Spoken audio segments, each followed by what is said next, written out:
Okay, hello everyone. Thank you for being here for the second day of the ethics workshop. Just as a wrap up from yesterday, so yesterday we started out with why we are doing research in conflict settings. Uh, this was conducted by Dr. Ghassan Abu Sitta and Ms. Linda Fakhreddin. Then Dr. Talia Arawi really set the stage in two parts of her talk um, about the setting of conflict that we have, what are the intricacies when it comes to ethics. Also, there was a talk that was scheduled by Dr. Ghayas. However, he was not able to make it. Hopefully today he will be able to give his talk um, just before the discussion session. We are trying to figure this out today. So today's sessions, they will really be about the ethical approval for research in such settings. So we will start out with an introduction by Dr. Ali Abu Alfa. Then we will switch to Ms. Abir Da'i, who will go through several topics of research ethics. Then afterwards, we will have a break. Uh, then we will talk about this interplay when it comes to communication of ethics or the ethics of research communication in conflict settings. This will be done by Ms. Jihan Saiso. Uh, then we will have Dr. Anik Antirans, who will be talking about addressing the common conflicts. And lastly, we will have this discussion session that we talked about yesterday, whereby we can discuss cases or case studies. Just like we said yesterday, you are more than welcome to send us any sort of case study that you think is interesting to discuss. I will reshare my email in the chat box. And please, if you're interested, send us the case study as soon as possible so that it's ready for the discussion session. So with this, I will leave the floor to Dr. Ali Abu Alfa. Just as an introduction to Dr. Abu Alfa, he is a professor of medicine and he's the head of the Division of Nephrology and Hypertension at AUB. He is also the director of the Human Research Protection Program, HRPP, at AUB, and for research affairs at the AUB Medical Center. Dr. Abu Alfa, the floor is yours. Good morning, everyone. Welcome to this course at AUB, and thank you, Dr. Al-Sattar, for the kind introduction. It's my pleasure to be with you today and to have our program participate in this wonderful course. I'd like to start, of course, by thanking Dr. Al-Sattar and Dr. Saleh from JHI for inviting us, and for the course leaders, Dr. Talia Arawi and Dr. Ghassan Abu Sitta, for including a section on the IRB and the ethical approval process. I will keep my comments to a very short minute or so.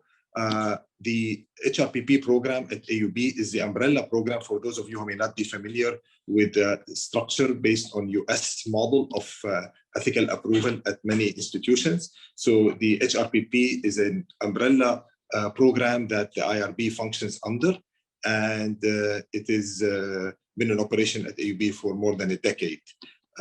The section that Ms. Abir will be going over is more about why do we need an ethical approval, and then what is the mechanism for that? That's the IRB. What does the IRB do, and what do you need to do to secure an IRB approval? It will follow mostly the US regulatory framework, but they will be touching, she'll be touching on alternative or other pathways that may come up during discussion. So without too much overdue, my pleasure is to introduce my colleague, Ms. Abir Da'i. Abir is the senior regulatory analyst here at the IRB, and she's also the IRB biomedical administrator. She has a long experience in this domain, more than 10 years working in this office, in fact, leading the office for many years now, and I'm sure you will enjoy her presentations. Thank you, Abir, for being with us. The floor is yours. Thank you, Dr. Abu Alfa, for this kind introduction.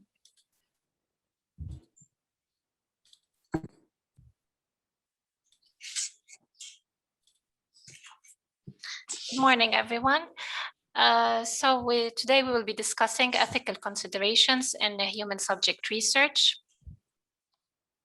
We will start with introducing the IRB or Research Ethics Committee mission, what constitutes human subject research, what are the regulations that guide the IRB or Research Ethics Committee in the review process, how our IRBs or Research Ethics Committees are created, the stages of IRB review, and we will touch base on the types of review, the submission process, and essential tips.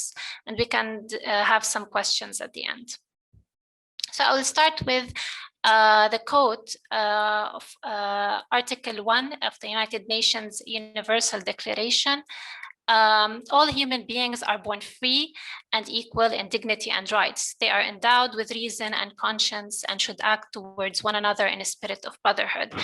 And unfortunately, this hasn't been practiced in research in the past, which gave rise to regulations such as the Nuremberg Code, the Declaration of Helsinki, and the Belmont Report, which all serve as the foundations that guide institutions in their effort to protect the rights of human subjects and to ensure the ethical conduct of research. And to make sure that these guidelines are being abided by and that they are actually being implemented, it was crucial to create independent bodies to review research from an ethical perspective. And they were named, under the US regulations, they were named as institutional review boards, while the term Research Ethics Committee is mostly used in Europe. So what is the mission of these boards? They are a committee formally designated to review the conduct of research and to protect the rights, safety, and well-being of all human subjects participating in research activities.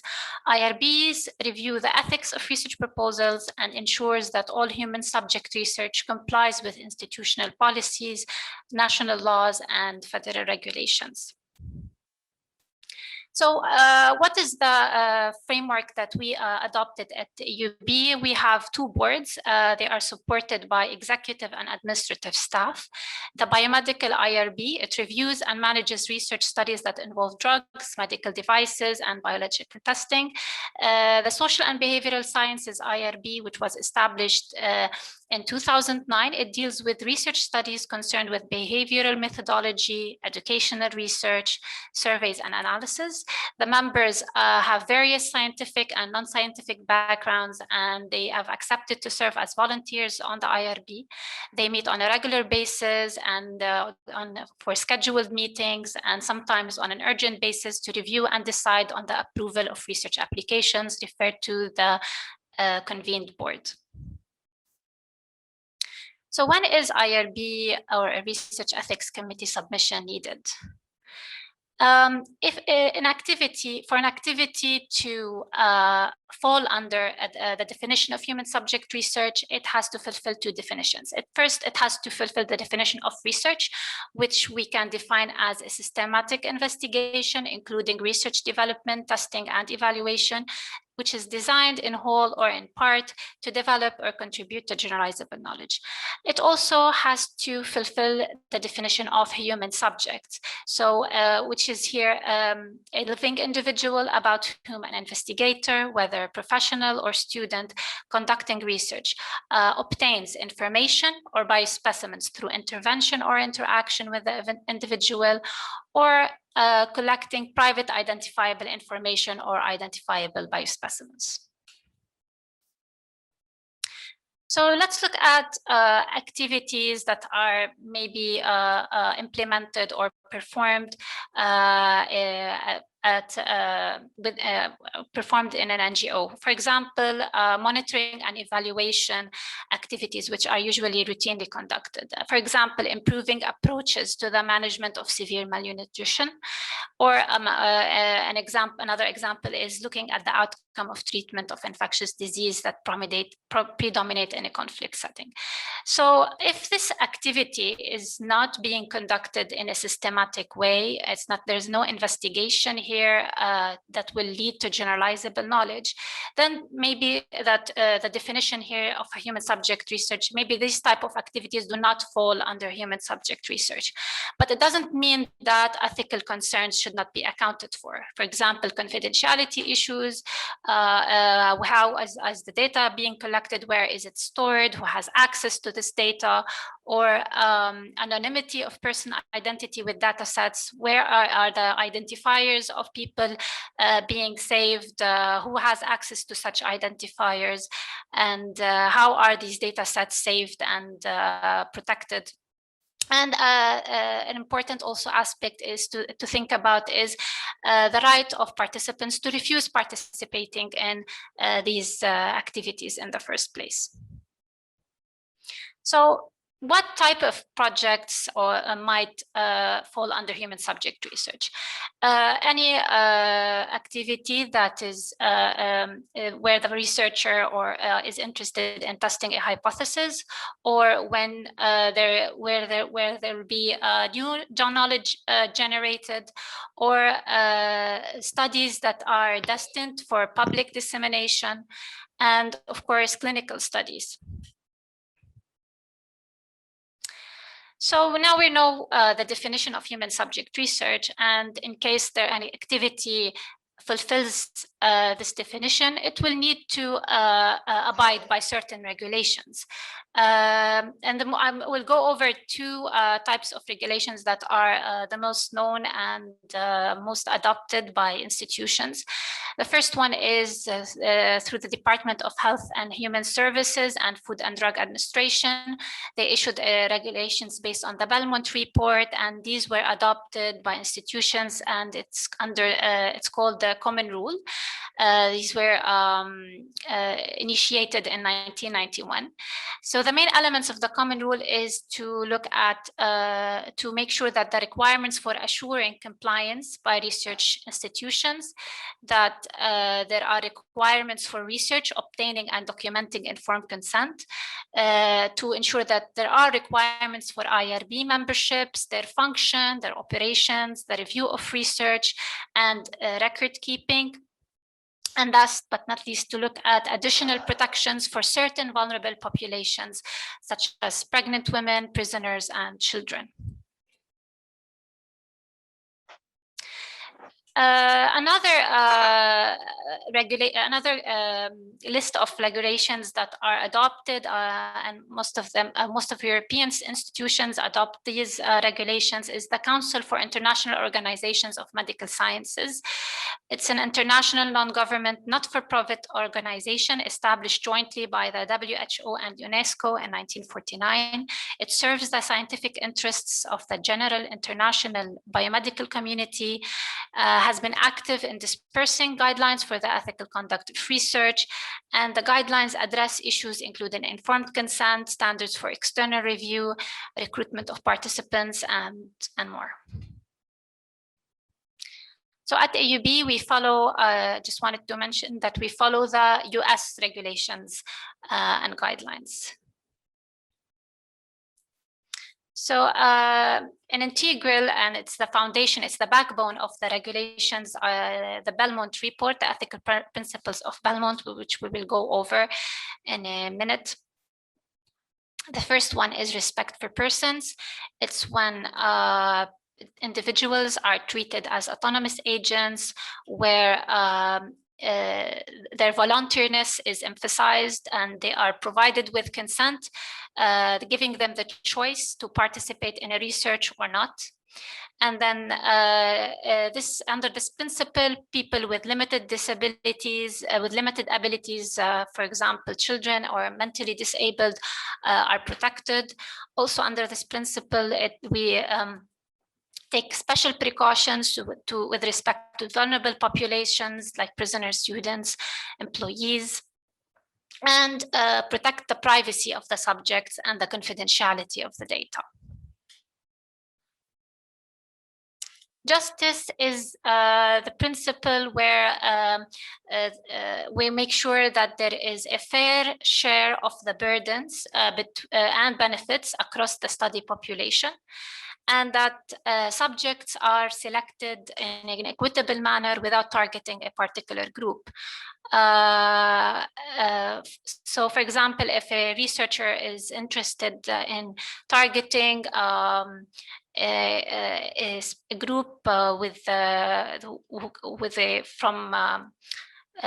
low socioeconomic status, or those with or refugees, for example, because they are more accessible, or they might be more inclined to participate because of the benefits that they might gain from the research, then here the principle of justice might need to be scrutinized, might be jeopardized.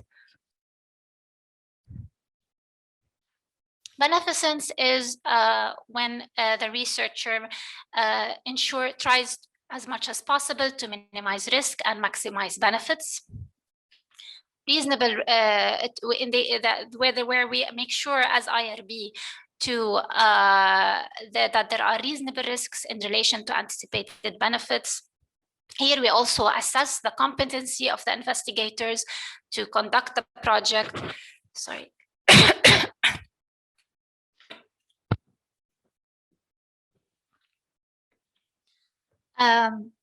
Where we also assess the scientific and social values of the research. We want to make sure that there is a good research design, and that once the study is being implemented, there will be continuous monitoring and safeguards.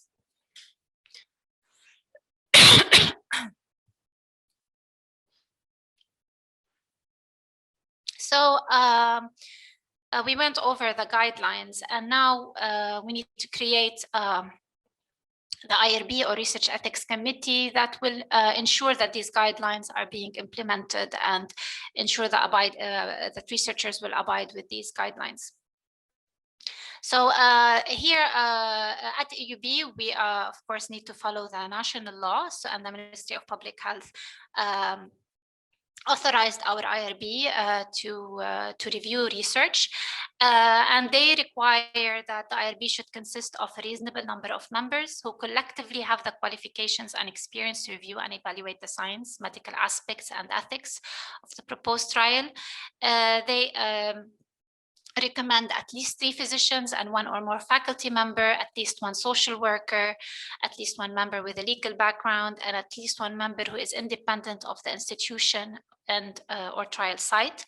Only those members who are independent of the investigator and the sponsor of the trial should vote or provide opinion on a trial-related matter. So if, for example, one of the members who serves at the IRB is the investigator of a project, or is a co-investigator on a project, they are asked to be recused from the meeting. They are not supposed to hear the discussion or vote on the discussion. Also, they are not, of course, they will not be reviewing their own project from an ethical perspective. And we keep a list of the IRB Research Ethics Committee members and their qualifications. And sometimes we may ask external experts with no voting rights to attend meetings and review our review research protocols. So this is if there is here I want to discuss the experience of Médecins Sans Frontières when it comes to setting a research ethics committee.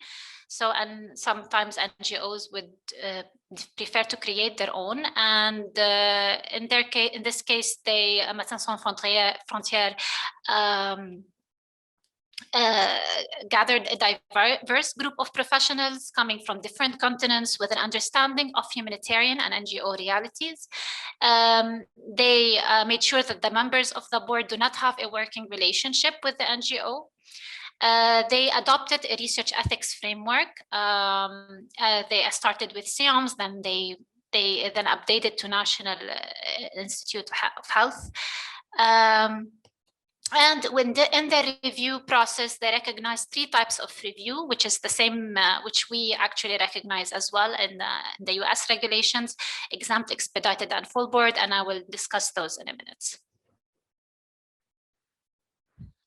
So if an NGO is not, will not be creating or developing their own IRB or research ethics committee, they have an option to collaborate with institutions with established IRBs or RECs. Here, they can collaborate with an investigator whose research interests align with the problem being investigated. Then they can seek IRB or REC approval through the appointed PI, and coordinate with the principal investigator on how to address IRB recommendations. So we'll now discuss the types of reviews. So if an activity fulfills the definition of human subject research, and indeed it needs to be reviewed by an research ethics committee, then an application should be filled and submitted. And the type of application that needs to be filled depends on the level of risk that's associated with the study.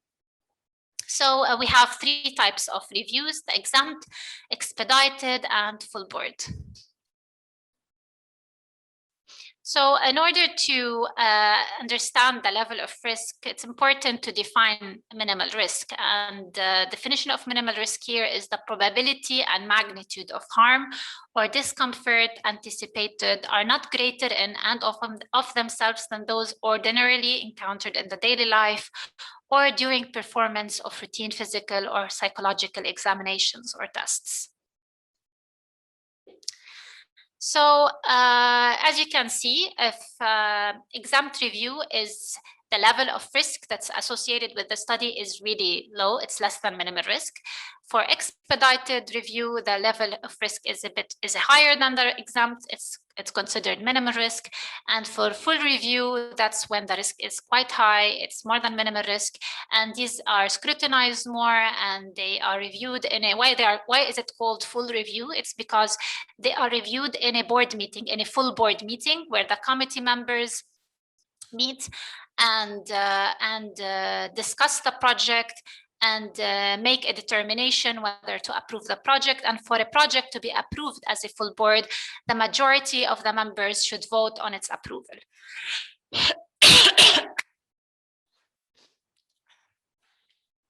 So let's discuss exempt review. What type of projects fall under exempt? It has to fall under one of these 5 categories. Either research established in a commonly accepted education settings. For example, if the researcher is interested in assessing a standardized test or into assessing a certain curriculum or lesson. Research that includes public observation, food tasting studies, research that involves only interaction with adults, where, for example, surveys are being administered and where anonymous information is being gathered. Sometimes the surveys might include identifiers, and in this case, the level of risk might be higher. And then we have the 5th category, is when the secondary research in which information is recorded in a way that is de-identified. So, for example, if there are already data collected as part of another activity that wasn't research in the first place, for example, clinical data belonging to patients or quality improvement projects, data that belong to quality improvement projects, then if the data will be extracted in a de-identified way, stripped of all identifiers that might identify the participants, this type of activity can fall under exempt review.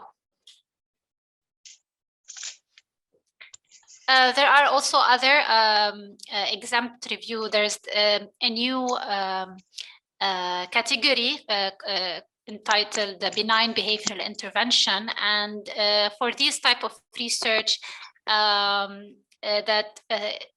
will be the verbal or written responses, and maybe there might record. They might record the audio might record the voice of the patient, and can only occur if the adult subject prospectively agrees to the intervention. So these are benign behavioral interventions. The level of risk is a bit higher than exempt, and that's why the IRB keeps review these studies on a regular basis. They might need to keep an eye on these projects because the risk is a bit higher than the ones I just mentioned before. We'll not go in details over the benign behavioral intervention. So this is the application for exempt and limited review. Each type of review has its own application, and once the type of review is noted, then this application needs to be filled by the researcher for IRB submission. Now I will discuss the expedited review, and as I mentioned before, here the level of risk is higher than the exempt, and this means that the IRB keeps an oversight on these type of projects. The IRB would like to know the progress of these projects in a year's time. What type of projects fall under expedited? For example, research that targets refugees, research that involves children, descriptive studies that involve monitoring and evaluation to test a new approach, research about educational practices that involve randomization of subjects to different instructional methods, research that involves deception, and research on cultural beliefs or practices. And the last one is a retrospective review of already collected clinical data.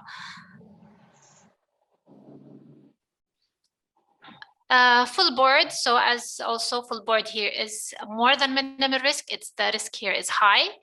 And examples of projects that fulfill that might need to fall under full board is when therapy of unknown effectiveness or efficacy is being tested on people. Projects that involve vulnerable populations such as pregnant women, prisoners, and children. Sometimes projects that involve pregnant women and children can fall under expedited, but if the study is interventional and there are sensitive questions, it might need to be reviewed in a full board. Sensitive topics such as sexual attitudes, use of alcohol, drugs, or other addictive products.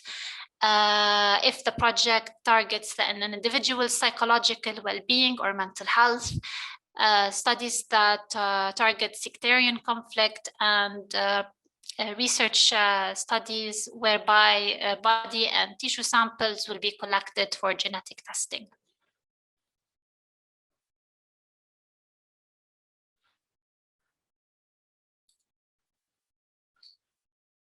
So this is the application for expedited and full board, the AUB application, IRB application. We also have an application specifically designed and created for medical records review. So if a researcher is interested in looking at data in a retrospective way, looking at data that has already been collected as part of clinical care, we have a specific application for these type of projects.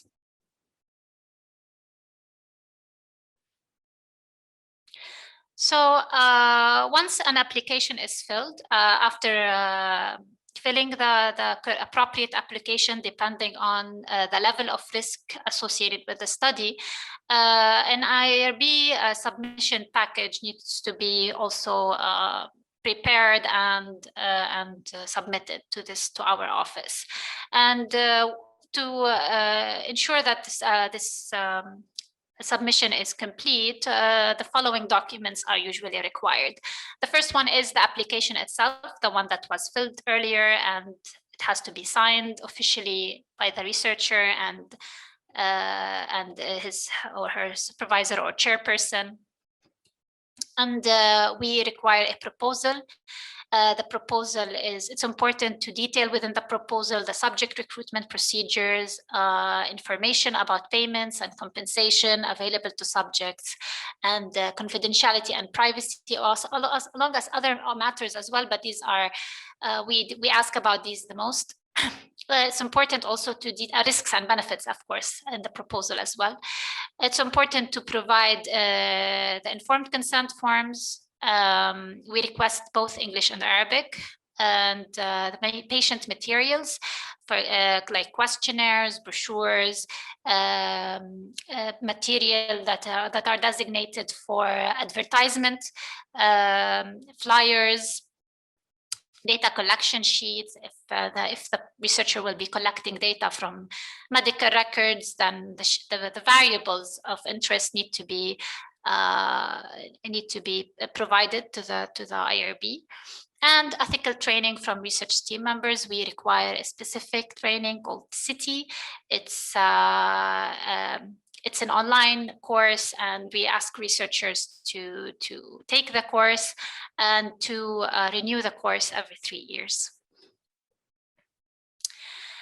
Informed consent is an integral document. It's most of our comments target informed consent.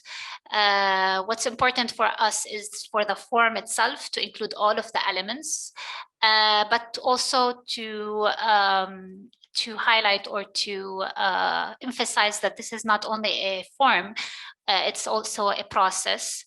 It starts at the beginning of the study when the participant is being informed about the project, giving the choice to participate in a project, in a research project, and continues throughout the study in case new information came up that need to be relayed to the participants. Participants might need to be reconsented or given this new information, and ends at the closure of the study, where sometimes significant results are relayed to participants. The elements of the consent, it should state that the study is research. It should mention clearly that this is actually a research activity, the purpose of the activity, what is expected of the participants in this research, the duration, and describing all of the procedures that will be performed as part of this research. It's very important to state that the participation is voluntary, and that if the participant doesn't want to participate or refuses to, there will be no loss of benefits.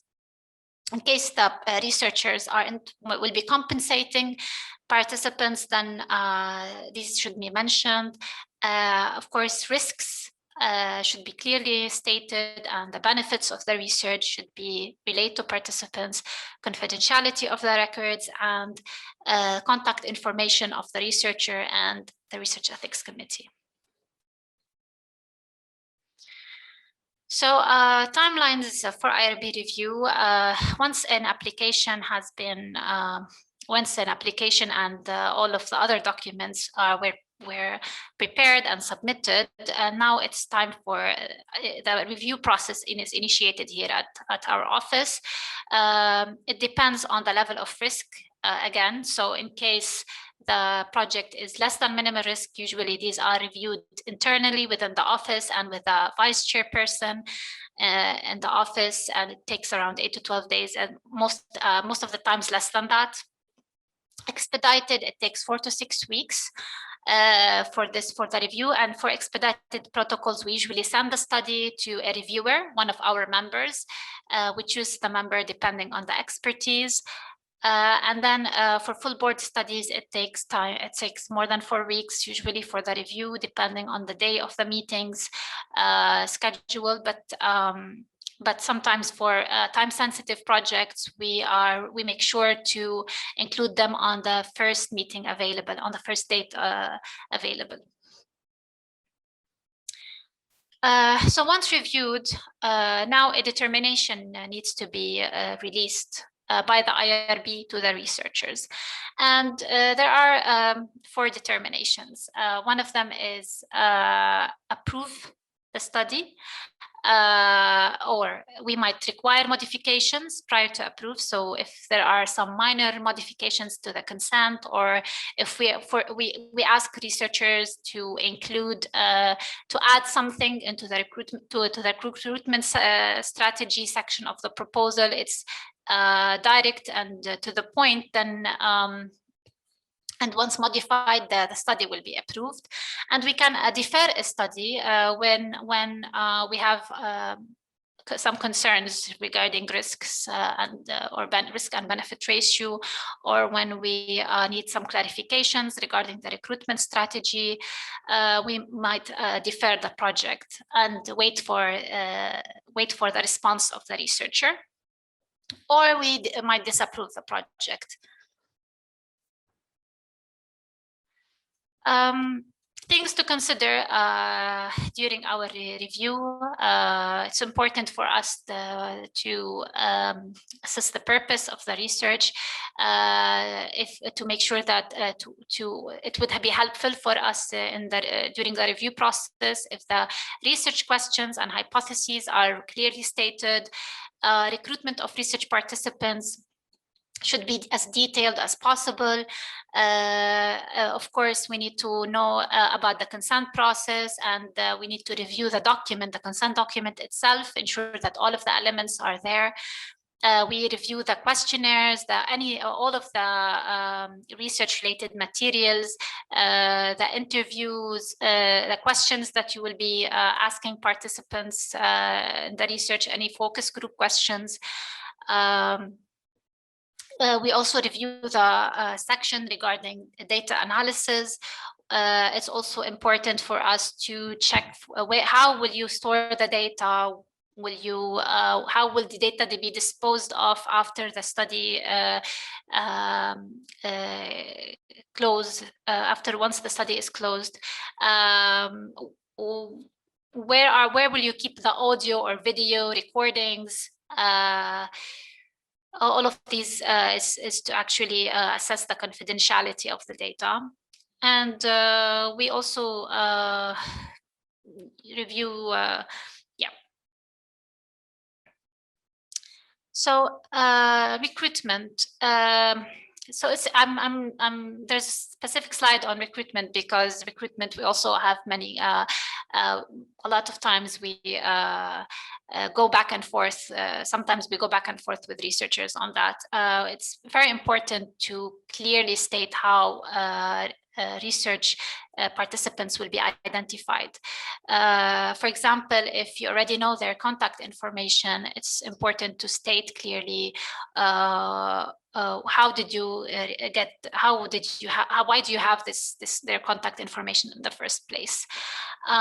Also, how will participants be approached? Will they be approached directly while they are waiting for their clinic visit? Will they be approached at their at schools and universities, at the conference? Will you go to their homes, or researcher go to their homes and to directly approach them there? What type of strategies will you implement to enroll participants? Sometimes flyers are posted in public places. Others utilize social media to recruit participants.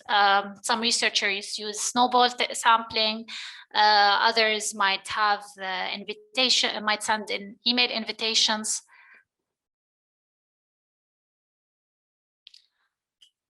So here we'll discuss research on refugees or displaced subjects, or those who are affected by conflict. And I just want to highlight that NGOs really play an important role in the scope there, because they are the ones on the ground. They can identify directly the needs of these people, and they can deliver the help required. And but refugees, they are a heterogeneous group of people, and they come from different socioeconomic status, education, religious affiliation, language and ethnicity, and political views. So they cannot all just be grouped as refugees, because they are heterogeneous at the end of the day. And they're vulnerable, of course. They have, it's complex, and it's multidimensional due to their living conditions. Some might have some psychological issues. Some they've been traumatized. Their families have been torn apart. So it's important to assess really the risk here of enrolling refugees in the first place, and to make sure that the risks are minimized as much as possible.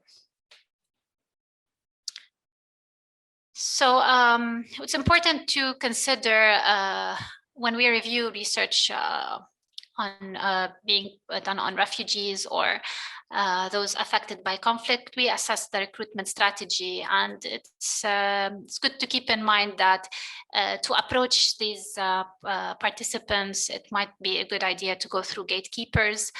Sometimes NGOs themselves can act as gatekeepers, because they are aware, they already know these people. Whenever the refugees are targeted for interviews or surveys, it's important to make sure that there is a private setting to conduct these research-related procedures. Of course, the benefits and risks of the research need to be assessed here, but also whether these refugees will feel obligated to participate in the research, especially if the NGO helping them or in their time of need is conducting this research. Will they feel obligated? Will they feel unduly influenced to participate? These are some questions that we assess. These are some issues or concerns that we assess as IRB. Some of the research might also be very beneficial for these refugees or those affected by conflict. It might educate them.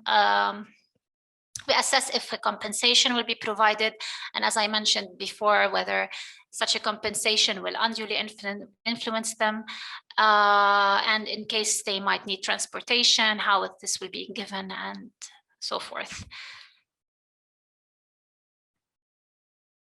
So I just want to mention two concepts that I've mentioned repeatedly before in this session, but I want to emphasize and their importance. One of them is confidentiality. So while collecting data for research purposes, it's important to make a plan and safeguards to make sure that the data, that the confidentiality of the data is secured. And that's by saving the data on password protected laptops, storing the hard copies of the data in cabinets that are locked, minimize access to this data, or limiting the access to this data to the researcher and his or her team. And if the researcher is interested in sharing data in the future, to let participants know that this will happen in the consent document. Privacy, also it's a concept that I've also mentioned. It's when it refers to persons and their interest in controlling access to themselves. So privacy is subjective, example, it's also when a person is, for example, a certain participant might give his or her phone number to an NGO to get aid. But then this participant is called, the refugee is called later on to participate in research. The number is used for research purposes. So here we might have an issue with that. There might be a privacy concern. There might be some concerns regarding privacy. This is also a form. I wanted to mention this, discuss this form. It's a de-identified data set form. It's useful to consider such a form when working on research data. So if a researcher collects data as part of a research project and is interested in analyzing the data again, as a secondary analysis, it would be helpful to de-identify, to strip the data of all identifiers, and in this way the risks are very minimized, and there would be no longer a need to keep requesting review from the IRB. Once the data is stripped of identifiers, the risks associated with analysis would be very low. So there's this option for, of course, IRB approved research. Once the researcher of an IRB approved research is interested in looking at data again, they can fill this form and strip the data from the identifiers and analyze the data afterwards. So after securing IRB approval, we still need to, the researcher still needs to come back to the IRB for a progress report to report on the progress of the study on an annual basis, and in case of modifications or amendments to the questionnaires or to the proposal, then also these need to be reviewed by the IRB prior to their implementation. If adverse events occurred or safety or unanticipated problems, these also should be reported, and we have a reporting mechanism for that. And in case of non-compliance or deviations from the protocol as approved, we also need to be aware of that. We also need to be informed about such incidents. And these are our contact information. Ms. Unsi is my counterpart at the Social and Behavioral IRB, so feel free to contact her if you have any questions. And this is my contact information as well.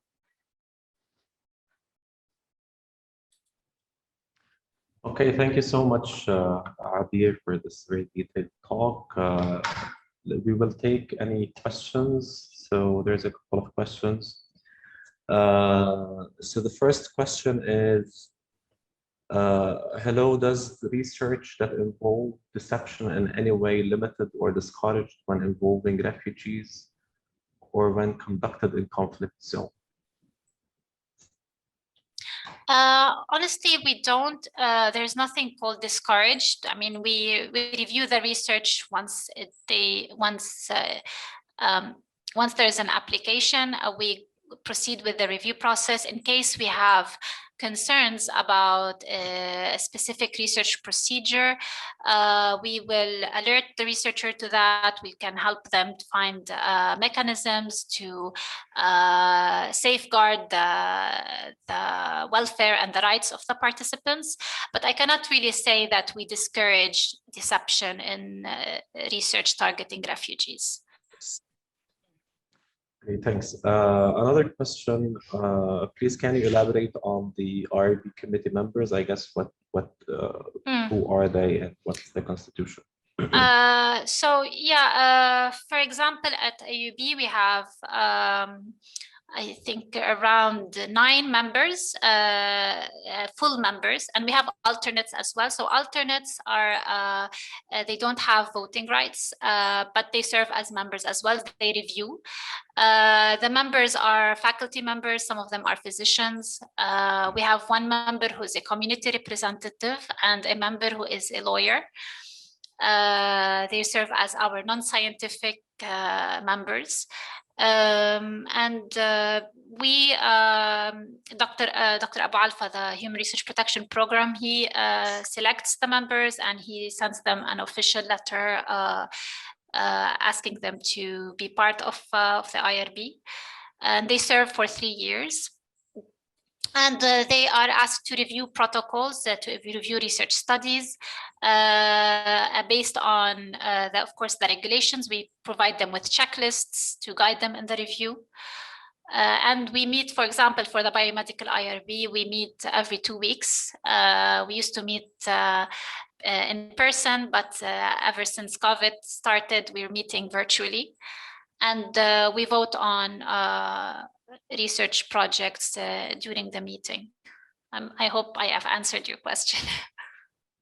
Hey, thank you, Adir. Speaking about COVID, there's a question related to COVID.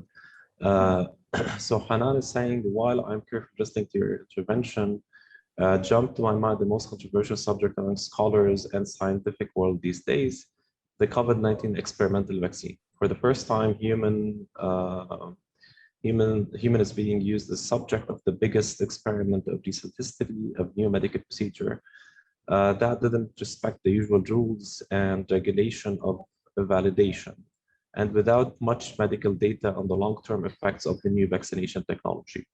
Moreover, there have been no sufficient warning recommendations to vulnerable population like pregnant women, people with autoimmune disease, children, etc. This unprecedented medical action raised plenty of ethical questions among scholars from various backgrounds. The issue of free choice and pressure on individuals to take the vaccine is huge. Those who don't wish to participate in the global experiment have been challenged with the list of procedural pressure, unfortunately recommended by WHO and approved by the official scientific research committee. What do you think, Peter? Interesting. It's multifaceted. So I think I understand that, yes, this is, and there are some, I understand the concerns that you've detailed. But what I know of is that when it comes to the vaccines, they were conducted under a clinical trial, and some of the vaccines are, it's a new technology, but that has been used before, for like Pfizer, for example. And these protocols, they were approved by an IRB. So the clinical trial that was conducted outside, it was reviewed and approved by an IRB, an institution review board. And sometimes when there's a crisis, yes, the review is conducted, it's scrutinized, but it also is done faster than usual. And as you know, like the FDA gave an emergency authorization for the vaccine because we needed to start vaccinating as soon as possible because the risks involved are really high. As for the issue of the choice and pressure on individuals, here I don't think it's related to research because the pressure is not under a research study. It's a more of a public health issue, I think, rather than research. I don't know if you agree with me, Dr. Abdel-Sattar, but it's under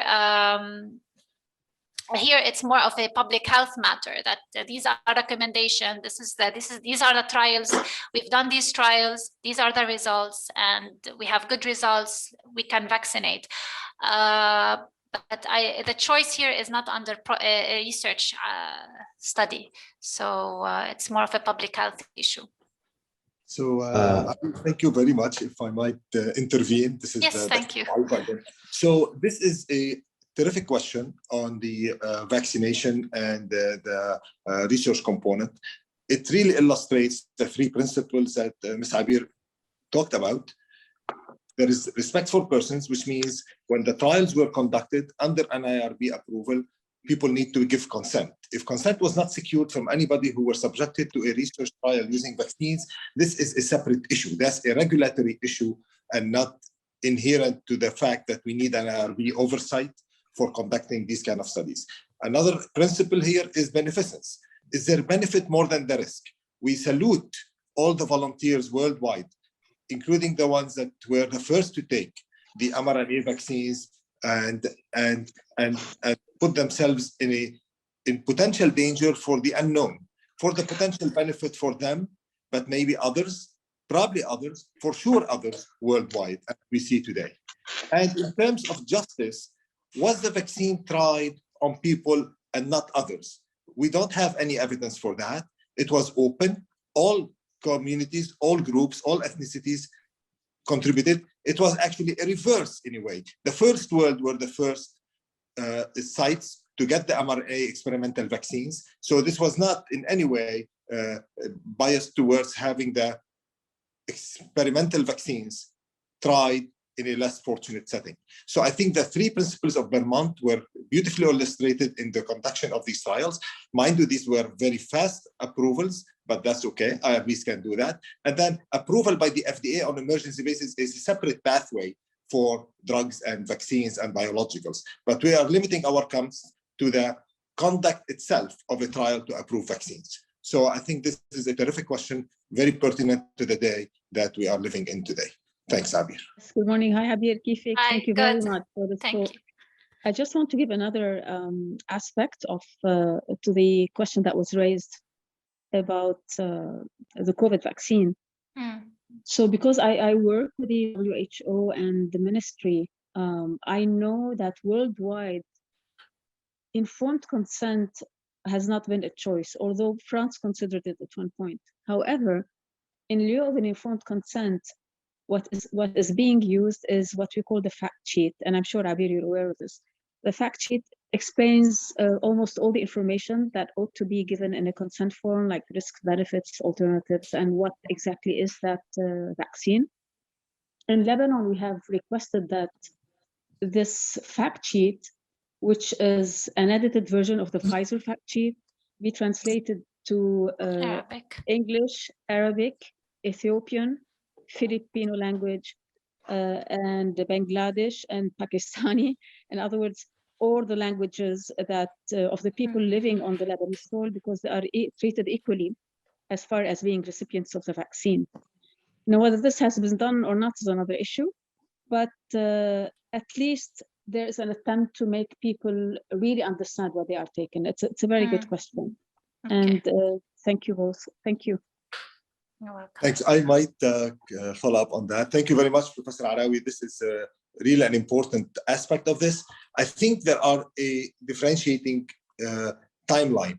I limited my comments to the IRB approval of the trial of the vaccine, but once the vaccine has been approved by the FDA or other regulatory agencies, although on emergency basis, although some may feel that it did not require or did not have enough time, from that point on, it is a use in practice, and consenting or not consenting is in a way, separate issue, because it's no longer in the IRB hand. It's no longer considered a research protocol or a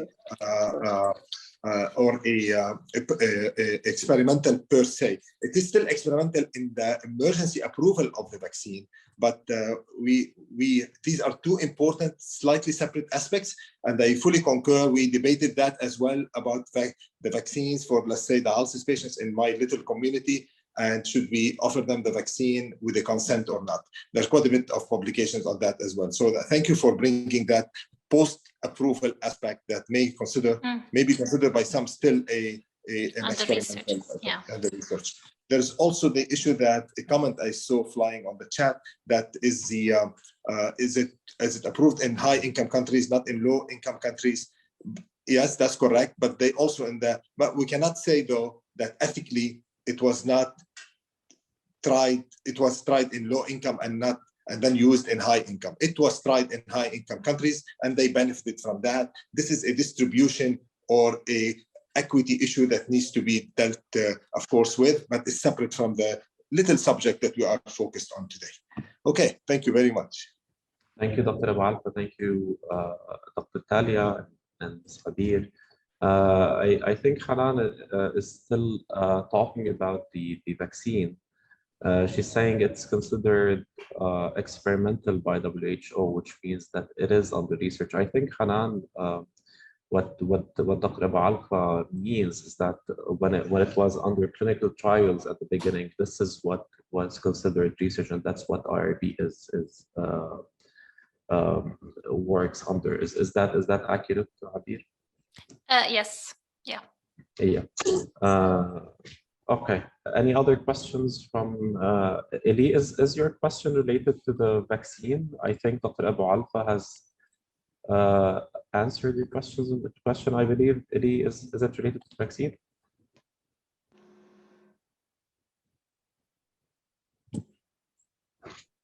No, not related. Okay, so what do you mean, Eli, by is it related to refugee cases only? You mean what exactly? Can you tell us more? No, I mentioned in general, the first few slides were about research protocols in general. The last two slides targeted refugees. I can go over them.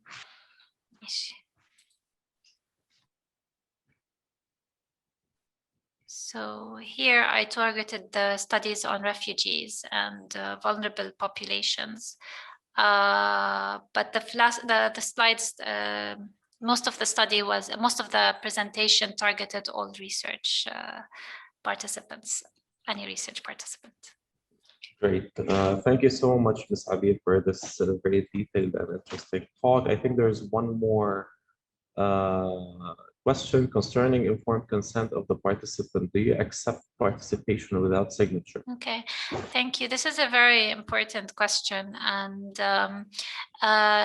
yes, this is the IRB may waive written consent, may waive obtaining a signature.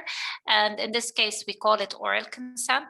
The study has to fulfill, of course, specific criteria to agree or to approve the waiver of the signature.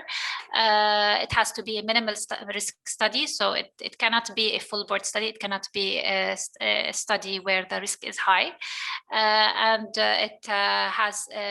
it should not, the waiver of the signature should not affect the rights and welfare of the participants, and all of the elements of the consent should be provided orally. So yeah, it's, we do waive written signature sometimes, depending on the study.